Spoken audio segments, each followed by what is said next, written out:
오늘은 이집트 여왕 클레오파트라와 그녀를 목숨보다 더 사랑했던 로마의 장군 마르쿠스 안토니우스의 러브스토리를 살펴보겠습니다. 마르쿠스 안토니우스는 로마에서 뛰어난 정치인이자 훌륭한 장군으로 카이사르의 동맹자이자 먼 친척이었으며 카이사르의 총애를 받았다고 알려져 있다. 그는 넓은 어깨와 황소처럼 튼튼한 목, 잘생긴 얼굴에 두꺼운 곱슬머리와 매부리코를 가진 이목구비로 유명하다. 율리우스 카이사르가 암살된 후 로마는 다시금 내전에 휩싸였다. 기원전 43년 안토니우스, 로마 정치인 레피두스, 그리고 카이사르의 조카이자 지명된 후계자인 옥타비아누스로 이루어진 제2의 삼두정치가 암살자 브루투스와 카시우스와의 갈등이 심화되었다. 클레오파트라는 이 로마 내전의 추이를 면밀히 관찰하고 있었다. 양측은 이집트의 지원을 요청했으며 고심 끝에 클레오파트라는 카이사르가 이집트에 주둔시킨 로마 군단 4개를 삼두정을 지원하기 위해 파견했다. 기원전 42년 필리피 전투에서 브루투스와 카시우스의 군대를 격파한 후 마르쿠스 안토니우스와 옥타비아누스는 로마에서 권력을 장악하게 된다. 기원전 41년 안토니우스는 키칠리아의 타르수스에 머무르며 클레오파트라가 반란군을 지원했는지 여부를 조사하기 위해 그녀를 불러들였다. 클레오파트라는 카이사르에 이어 자신을 지지하고 도울 새로운 동맹으로 안토니우스를 선택하고 이 기회에 그를 유혹하기로 결정한다. 그녀는 타르수스에서의 만남에서 자신의 매력을 드러내는 극적인 연출로 이를 실현한다. 플루타르크가 기록한 바에 따르면 클레오파트라는 보라색 돛을 단 황금 바지선을 타고 은으로 만든 노를 저으며 타르수스로 향했다. 이시스의 예복을 입은 클레오파트라는 금빛으로 반짝이는 캐노피 아래에 기대어 있었으며 큐피드처럼 아름다운 어린 소녀들이 그녀의 옆에서 부채질을 하며 달콤한 향을 피워냈다. 그 아름다운 음악과 달콤한 향기는 강둑을 따라 퍼져나갔다. 사실 이번 만남이 그들에게 처음은 아니었다. 클레오파트라가 아직 카이사르의 젊은 연인이었을 때 로마에서 이미 한 번 만난 적이 있었다. 그러나 이제 안토니우스는 한층 더 성숙하고 빛나는 아름다움을 갖춘 클레오파트라를 대하고 있었다. 카이사르는 경험이 없는 젊은 클레오파트라를 알았지만 안토니우스는 그녀가 여성으로서 가장 화려한 전성기를 맞이했을 때 그녀를 만났다.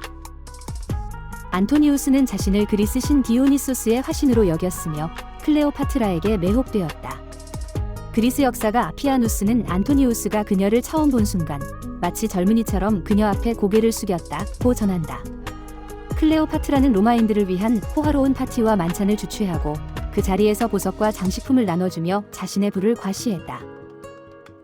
안토니우스는 클레오파트라와 이집트의 왕위를 지원하기로 결정했고 기원전 41년에는 클레오파트라의 요청으로 망명 중이던 그녀의 여동생이자 경쟁자인 아르시노의 사세를 제거하는 데 도움을 줄 것을 약속했다.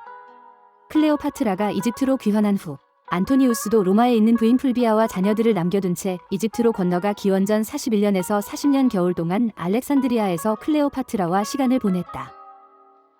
고대 기록에 의하면 그들은 이집트에서 함께 호화롭고 방탕한 시간을 보냈으며 흉내낼 수 없는 간 협회라고 불리는 독특한 음주 모임을 조직했다고 한다. 겉으로는 디오니소스 신을 찬양하는 모임이었지만 실제로는 매일 밤 연회를 열고 술을 마시며 즐기는 비밀스러운 음주 클럽이었다. 안토니우스와 클레오파트라는 가끔 변장을 하고 알렉산드리아 거리를 돌아다니며 주민들에게 장난을 치는 것을 즐겼다. 로마의 역사가 가이우스 플리니우스 세쿤두스에 의하면 클레오파트라는 연인과 장난치기를 즐겼다고 한다. 어느 날 클레오파트라는 안토니우스에게 알렉산드리아에서 한 끼 저녁 식사에 1000만 세스테르티우스를 사용할 수 있는지에 대한 내기를 걸었다. 안토니우스는 그런 금액을 한 끼 식사에 사용하는 것이 불가능하다고 여겨 내기를 수락했다. 그날 저녁 식사는 평범하고 화려하지 않았으며 안토니우스는 자신이 내기에서 승리했다고 확신했다. 그러나 그 순간 클레오파트라는 하인에게 강한 식초가 담긴 잔을 가져오라고 지시했고 자신의 큰 진주 귀걸이 중 하나를 빼내어 잔에 넣었다. 그같이 있는 진주는 식초 속에서 녹기 시작했고 완전히 녹아 없어지자 클레오파트라는 그 용액을 마셨다. 두 사람의 관계는 분명한 정치적 동기를 가지고 있었다. 클레오파트라는 자신의 왕위를 지키고 이집트의 독립을 로마로부터 유지하기 위해 안토니우스를 필요로 했다. 안토니우스와 옥타비아누스 간의 권력 다툼이 심화됨에 따라 클레오파트라는 로마를 공격하고 이집트를 방어하는 전략으로 주목을 받았다. 안토니우스는 동부의 군비 문제와 로마에 대한 영향력을 지속하기 위해 이집트의 부하 자원이 필요했다. 클레오파트라의 아들 카이사리온이 카이사르의 친자이긴 하지만 그의 정치적 경쟁자인 옥타비아누스가 카이사르의 양자라는 점을 이용해 옥타비아누스의 통치 합법성에 의문을 제기하고자 했다. 알렉산드리아에서 클레오파트라와 함께 달콤한 시간을 보내고 있던 안토니우스는 로마에서 그의 아내 풀비아가 안토니우스의 동생과 손잡고 옥타비아누스의 반기를 들었다는 소식을 듣게 된다. 풀비아는 안토니우스의 배우자일 뿐만 아니라 로마의 유력한 정치인이기도 했다. 일각에서는 이 반란이 안토니우스를 알렉산드리아에서 로마로 되돌리기 위한 계략이었다고 보기도 한다. 결국 풀비아는 병으로 세상을 떠나고 안토니우스는 옥타비아누스와의 관계를 개선하기 위해 로마로 귀환한다. 안토니우스와 옥타비아누스는 로마 제국을 통치하기 위해 서로를 필요로 했다. 안토니우스는 옥타비아누스의 여동생인 옥타비아와 정략적으로 결혼했다. 옥타비아는 로마에서 교양과 매력이 넘치는 여성으로 알려져 있었으며 안토니우스는 그녀와 결혼한 후 3년 동안 매우 안정적이고 행복한 시간을 보냈다. 안토니우스가 떠나 있는 사이 클레오파트라는 그의 쌍둥이 자녀인 알렉산더 헬리오스와 클레오파트라 셀레네를 낳았다. 이집트는 클레오파트라의 통치 아래 번성했으며 예술, 문화, 학문적 르네상스를 경험했다. 기원전 37년 안토니우스는 파르티아 왕국에 대한 전쟁 자금을 마련하기 위해 시리아 안티오크에서 오랜만에 클레오파트라를 만났다. 이는 그가 로마를 떠난 후 3년 반 만의 일이었다. 경제적 지원에 대한 보답으로 그는 키프로스, 크레타, 키레나이카, 예리코, 그리고 시리아와 레바논의 상당 부분을 포함하는 이집트 동부 영토의 많은 부분을 클레오파트라에게 반환했으며 두 사람의 얼굴이 새겨진 동전도 발행했다. 그들은 다시 연인이 되었으며 기원전 36년 클레오파트라는 안토니우스와의 사이에서 셋째 아이인 프톨레미 필라델포스를 낳았다. 같은 해 안토니우스는 파르티아와 전쟁을 벌였으나 기병대를 제공하기로 한 아르메니아 왕의 배신으로 인해 기병 전력이 부재하여 패배하였다. 수천 명의 병력을 잃은 그는 비참한 패배를 겪고 명성에 큰 타격을 입었다. 로마의 역사학자들은 이 패배의 원인을 안토니우스보다 클레오파트라에게 돌렸다. 안토니우스는 적절한 시기가 되기 전에 전쟁을 서두르고 적을 정복하기보다는 클레오파트라에게 돌아가고자 하는 마음이 더 컸다고 여겨졌다. 파르티아에서의 굴욕적인 패배 이후 안토니우스는 옥타비아를 떠나 클레오파트라의 품으로 돌아갔다. 그러나 안토니우스는 쉽게 무너지지 않았다. 기원전 34년 아르메니아 왕에 대한 복수심에 불타 아르메니아 왕국을 성공적으로 정복하며 명예를 되찾았다. 기원전 33년 북아프리카를 다스리던 레피두스가 권력을 1차 삼두 정치는 해체되었고 서부의 옥타비아누스와 동부의 안토니우스는 로마 제국을 놓고 본격적인 권력 다툼을 시작했다. 알렉산드리아 개선식에서의 승리를 기념하는 행사에서 안토니우스와 클레오파트라는 황금 왕좌에 나란히 앉아 알렉산드리아 거리를 행진했다. 안토니우스는 디오니소스의 복장을 하고 금실로 수놓은 가운과 그리스식 부츠를 착용했으며 클레오파트라는 이시스 여신의 의상을 입었다. 클레오파트라의 자녀들은 부부의 발 아래 4개의 작은 왕좌에 앉았다. 실제로 개선식은 전쟁 승리를 로마 신들에게 바치는 행사였으나 로마가 아닌 알렉산드리아에서의 개선식 개최만으로도 로마인들의 불만이 증폭되었다.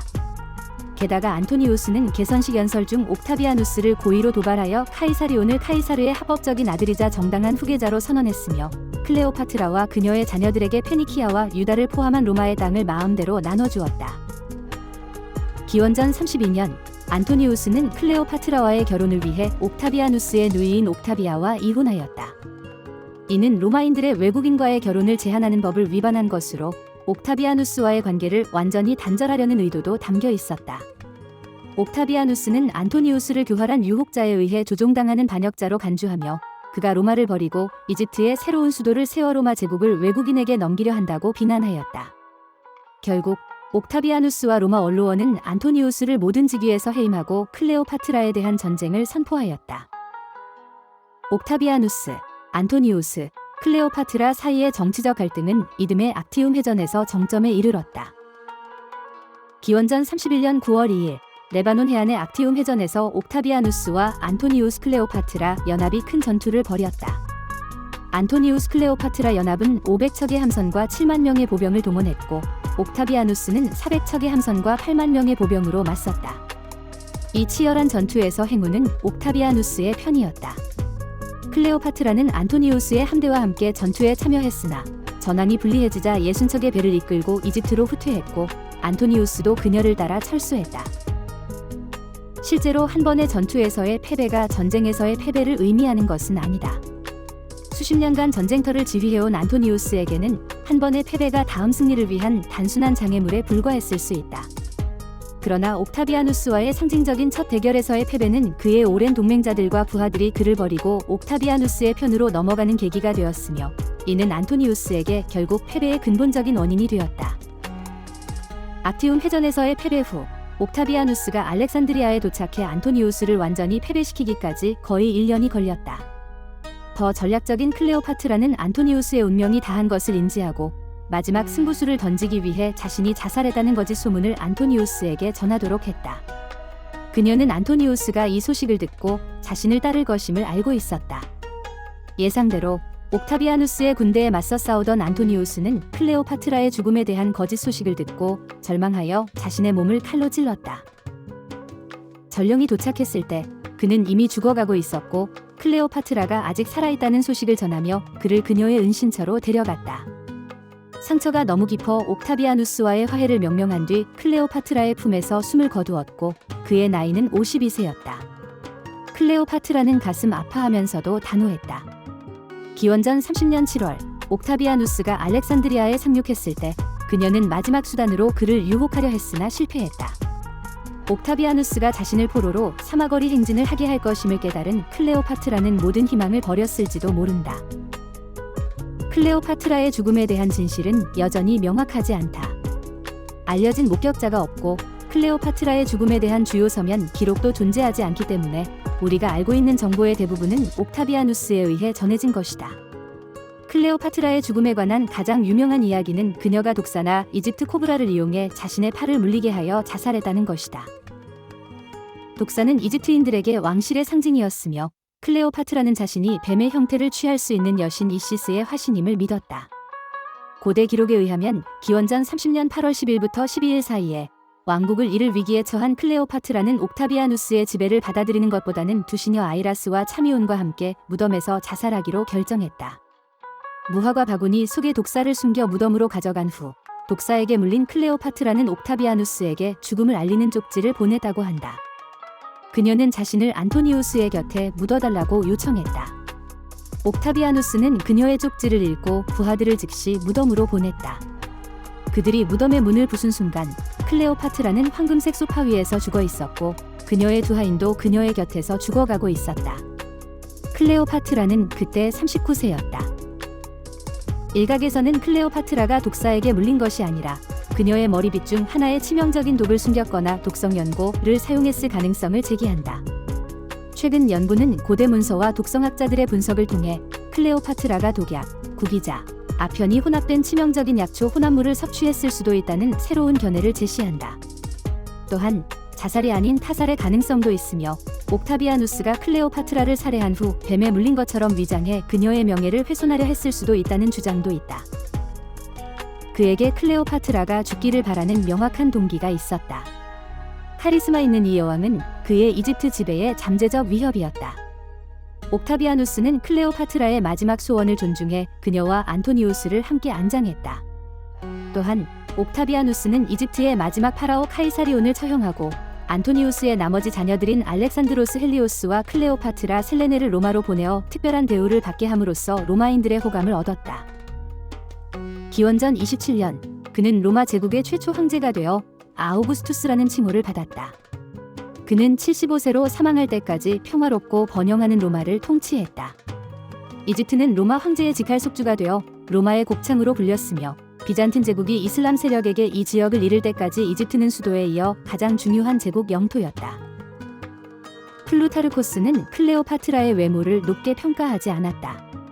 그는 클레오파트라의 외모가 세상에서 비할 데 없는 수준은 아니었으며, 오히려 그녀의 달콤한 목소리와 거부할 수 없는 매력이 진정한 아름다움이었다고 언급했다. 지금까지 사랑 때문에 목숨을 걸었던 안토니우스와 그를 이용했던 클레오파트라에 대해 알아보았습니다. 감사합니다. 구독과 좋아요 부탁드립니다.